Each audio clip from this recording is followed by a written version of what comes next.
Hi, so I wanted to make a quick video to talk to you about how to use your cross-critical notes, the reading notes I had you turn in last week, to make a really strong, effective outline that will make writing your paper literally as close to painless as possible. So, to that end, it would be a lot easier if we had some general notes to share about, and that's what you can see on my screen. You can also find this file on Moodle. It's available to you as sample reading notes or something similar. So, just so you know, these notes were student created by a student in a different section at a different time.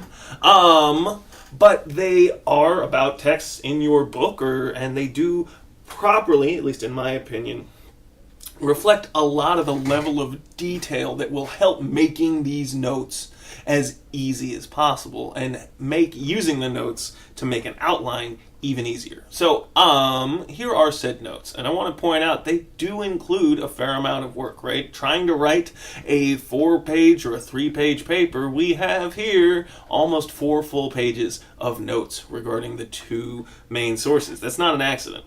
Putting in the work early in the development stages makes the end so much easier and so much more effective.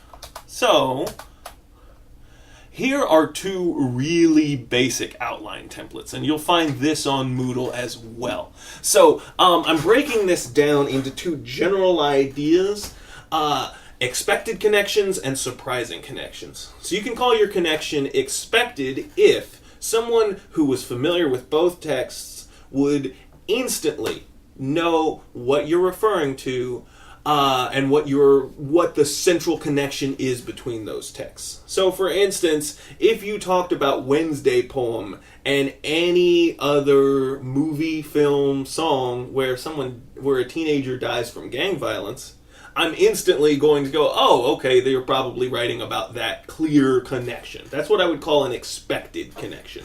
They deal with similar material. Someone who knows them both can fairly easily figure out where that connection is. So if the connection's really obvious, here's why this is an important distinction between expected and surprising connections. If the connection is straightforward or expected, you do not need to spend a lot of time explaining it to me. Right? In the case that the connection is instantly something that everyone familiar with both texts would pick up on, you can move forward. And rather than telling me that the connection exists, your focus is going to be on the different ways they use that material, the different interpretations of that shared material. So, do they refer to that similar element differently? Do they suggest different solutions to a similar problem? Do they reward certain people? Do they suggest that things are more or less hopeful than the other text, etc.? These are all potential questions you could consider. But the point is, how are they interpreting that shared material differently? Figure out an answer to that, and that is stating that fairly directly, all you need to do in your introduction. From there, the primary component of your paper is literary analysis, reading the 2 texts. So in this case, your text readings are going to center on this question. What does text A say about this shared material?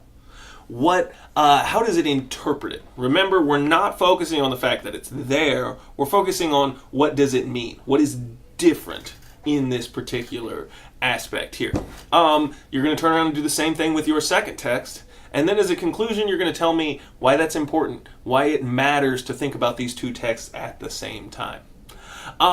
If that connection is surprising, the primary change is that in your introduction, instead of saying, while the connection is obvious, what's important is the point at which they distinguish themselves regarding this material. Here you're going to say, they don't seem very similar, but they share an important connection. Your analysis is going to be pretty similar in that you're going to talk about how they represent this shared connection. If that representation is a little less obvious, then you can spend a little bit more time spelling out those connections when people wouldn't necessarily understand it. But you can always presume, and this is true on either of these sample outlines, that your audience has read both texts and that they're familiar with them. And you can save, i.e. do not engage in a lot of summary. There's not a need for it. So, Similarly, when you get to the conclusion, you're going to tell me why it's important to think about these two texts at the same time. So what I'd like to do now is show you how you can use these notes to make a more effective outline. And I've already put together part of an outline to sort of show you what's going on here. But what I need you to know, what I want you to focus on is that everything that I've written here comes from the student's work, comes from the notes that you can see and that are available on Moodle right here. So if you're a little confused, see how I pulled A from B. Spend some time here. I originally recorded a version of this video of me going through step by step, and it ended up being over 35 minutes long, and I decided not to subject you guys to that. But I do want to spend some time pointing that out, that everything that I did here comes from there. So first off, the introduction, literally all I did was copy and paste Tip Drill and Liberty Leading the People into X and Y. And I copied, there's at the end a proposal for the theoretical paper, which is kind of like a great little moment. But basically it said that both of these are battles led by women for freedom. Freedom from the oppressive French monarchy in the picture Liberty Leading the People, and freedom from the oppression of women by men in Tip Drill. So there you go. That is our connection. You wouldn't normally think of this painting from the 18th century as being similar to a poem about dancing in a club in 2016, but in fact they are both essentially about battles led by women for freedom, according to this author. Again, you can interpret them differently. I'm not saying that's definitely what it means, but from there, our next step is, I liked it better like that, excuse me, to go into analysis. So, and again, we're asking ourselves, how does Tip Drill, or then by that I just mean the poem When Tip Drill Comes On at the Frat Party, etc., etc., etc. I'm just going to call it Tip Drill for the sake of ease here. So, how does Tip Drill represent the shared connection? And the shared connection we decided on was battles led by women for freedom. So, let's go through and find parts of the text. And again, these are all from the notes that student made that talked about that. So it refers to women as being vivisected. All right, I added that word because that's what it means to be dissected while alive on the dance floor. And notice that I don't just have the point that it says this. So, but I also have some evidence, right? So each larger point is argued by the ones beneath it. So primarily this poem is about men's oppression of women. How do I know that? How can I prove that? Well, it refers to women as being vivisected, and it references groping on the dance floor. Those are two strong elements that show that this is a poem about men's oppression of women. But I didn't just stop and say, all right, well, that's what it's about. There you go. I went back to the text and found a quote or a part from the text that I can use later on to make a reference. And I've even got the quote right here in one of these cases. Sometimes I even go so far as to put, and I don't know that this is the right one, but the parenthetical notation that I'll need to cite it in the text later on as part of this. So,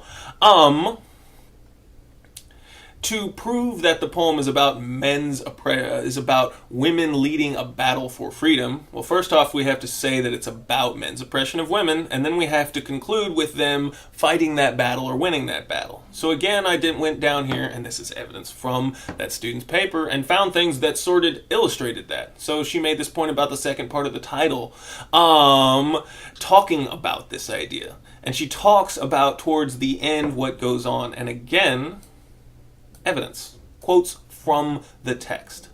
So I've only done this one section, or these first two sections here, primarily because I know that if I go on and on and on, that's not going to show you everything. But furthermore, it won't be directly connected to your idea. But here's what my point is. Here's why I want you to do outlines like this. Later on, when it becomes time to write your paper, you can open up this very same outline, once you have it finished, and use it as the scaffolding for your paper. You can literally just go in and change these short notices into full, complete sentences, and your paper will practically just appear on the page before you. Because if you have strong evidence for each point that you're going to make, already included in your outline. All you have to do is put it all together and make sure the commas are in the right places, and it should be relatively straightforward. So I'm going to put this document up on Moodle for you to see. If you're confused, if you're not sure what I'm looking for, let me know. Send me emails, call me during my office hours. I am around and I want to be as helpful to you as I possibly can. That's what I have this week. So thank you very much for your time and attention, guys.